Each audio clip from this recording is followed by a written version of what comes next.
Hello, Spartan fans, and welcome to a special edition of the NSU Sideline Report here on NSUSpartans.com as your Norfolk State University Spartans get set to take on the University of Virginia Cavaliers here at John Paul Jones Arena. Glad to have you here with us. I'm Ross Gordon, and today we'll be joined by the athletics director here at Norfolk State University, Marty Miller. We'll also talk to head coach Anthony Evans about tomorrow's game, and we'll also talk with my color commentator for tomorrow's game, Matt Mihalik, the assistant athletics director for communications here at Norfolk State. And we'll bring you all the news and notes about the game, as well as some special news and notes that you need to know to get you ready for tomorrow's action. We caught up with athletics director Marty Miller, and he talked a little bit about the season thus far, as well as the opportunity to play UVA in the NIT tournament. I'm very proud of the way that our men's basketball team played this year. We were undefeated during the regular season, and they played extremely well throughout the entire season. When we entered the MEAC basketball tournament, we went in with the idea that we were going to win it and go back to the NCAA playoffs. But of course, the unexpected happened. We lost in overtime. And it gave our student athletes an opportunity to see it was a real example of what life is really like. You can have expectations, but sometimes you don't fulfill those. But you have to be able to pick yourself up and move forward. And this is what the NIT tournament is doing for our student athletes, giving our players another opportunity for postseason play, and they're very excited about it. So I think they're going to play very well tomorrow night against UVA.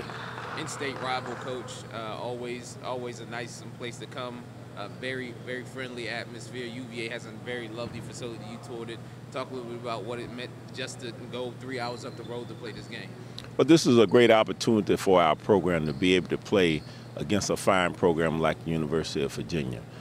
In being here, we had a chance to tour the facility, and this is an excellent facility.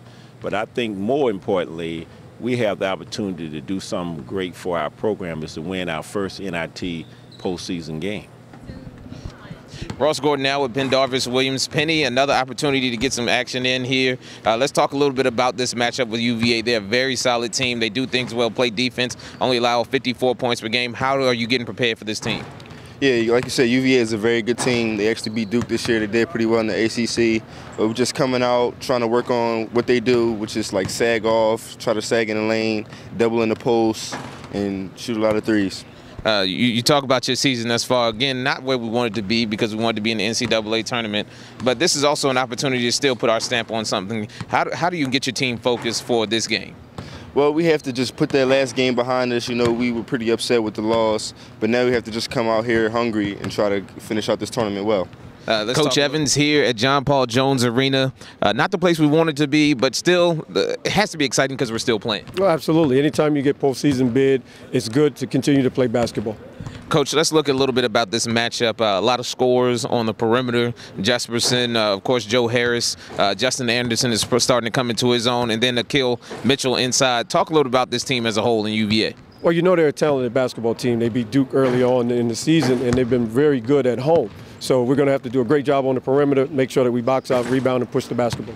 18-1 here at John Paul Jones Arena. The first game they lost was actually to a CAA team. This is a team that's been up and been down, and they had aspirations of making it to the NCAA tournament. How do we get our team to focus on the fact that they still are hungry and they still want to win? Well, again, we're here. You know, we're preparing for the game, and we're preparing to go in for success. We're not here just to show up. So that's the mindset that we're coming into the basketball game with.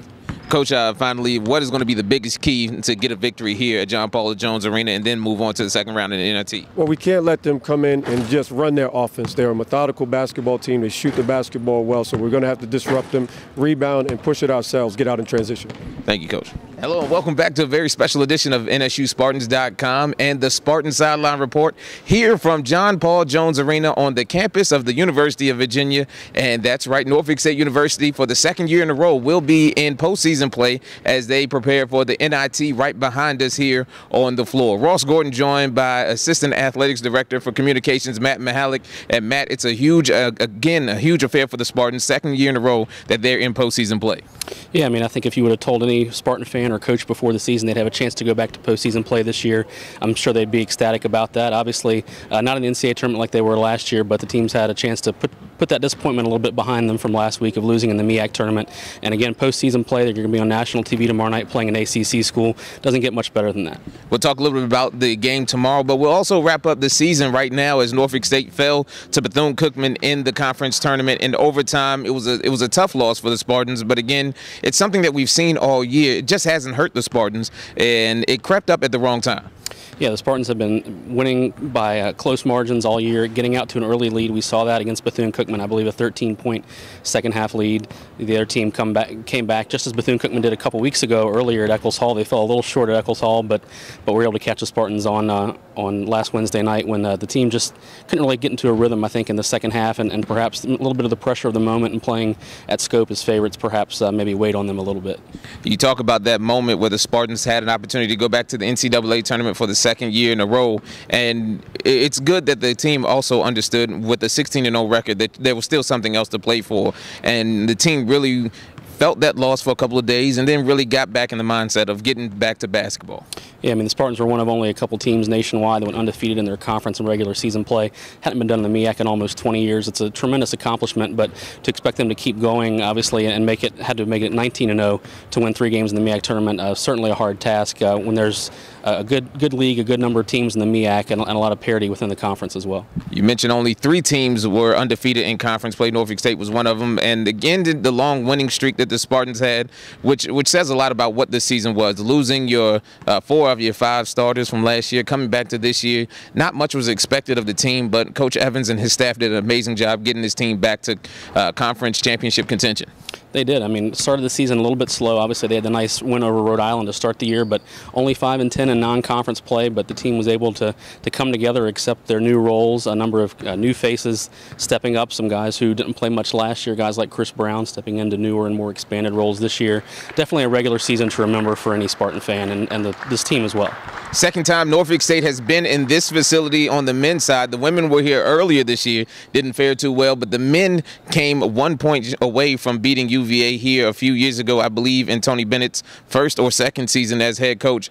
This is a team in UVA that does a couple of things well. They shoot the 3 very well at about 38% on the year, and they also defend very well. They were number 1 in the ACC in defense, allowing only 54 points per game. That's been their trademark is defense. They play a little bit of a slower tempo on offense. I believe they're toward the bottom in the nation in possessions per game. So although, as you said, they're a good shooting team, they don't score a whole lot of points, but play very solid defense, mostly man-to-man. So it's going to be a real challenge for the Spartan team. Yeah. They're led by Joe Harris, averaging 16 points per game. Akil Mitchell having a solid season. He was third team All-ACC, and they have a nice 1-2 punch from outside to inside. But this team is led by a Hampton Roads native in Jontel Evans. He leads them in assists and also steals. Evans, of course, is a 2-way star in high school. Probably could have played Division I football somewhere coming out of Bethel High School, but opted to stick the basketball route. Has had a nice career. I think maybe you could draw a few parallels for what he does for Virginia as to what Jamel Fuentes does for Norfolk State. Definitely a pass-first, defensive-minded point guard, and he really is a key for this ball club. As we saw, the Cavaliers had some tough regular season losses in non-conference play when he wasn't in the lineup. And speaking in conference play, the 2 teams sort of finished the year in different fashions. Even though Norfolk State lost a heartbreaker in the tournament, UVA struggled down the stretch, losing, I believe they went 3-3 in their last 6 games, which didn't help them get into the NCAA tournament. They had big wins over Duke, NC State, a whole lot of teams that were in the tournament, but they also had some bad losses to get to a number 1 seed in the NIT, and that can either be used as fuel to a fire, or it could be sort of a down and 4 team who expected to be in the NCAA tournament, as they played in the same place that we played last year in the NCAA tournament out in Omaha. Yeah, I think that'll be a real unknown going into this ball game here this week. How will UVA respond to being in the NIT? As you said, they had some aspirations of being in the NCAA tournament. One of the first 4 teams left out, according to most bracket projections, 21-11 overall. As you said, some key losses down the stretch to Boston College, Florida State, as well as NC State in the ACC tournament, kept them out of postseason play. So we'll have to see how the Cavaliers respond to that tomorrow night. Will they come out? Will there be a big crowd here first of all tomorrow night, and will they come out, as you said, enthusiastic play, or will they be still feeling the sting of that disappointment of not playing in the NCAAs? Norfolk State, a pretty good road team in conference play. Obviously, they didn't lose a conference game on the road, and they played well on the road in non-conference games as well. Just couldn't get over the hump in most of those games.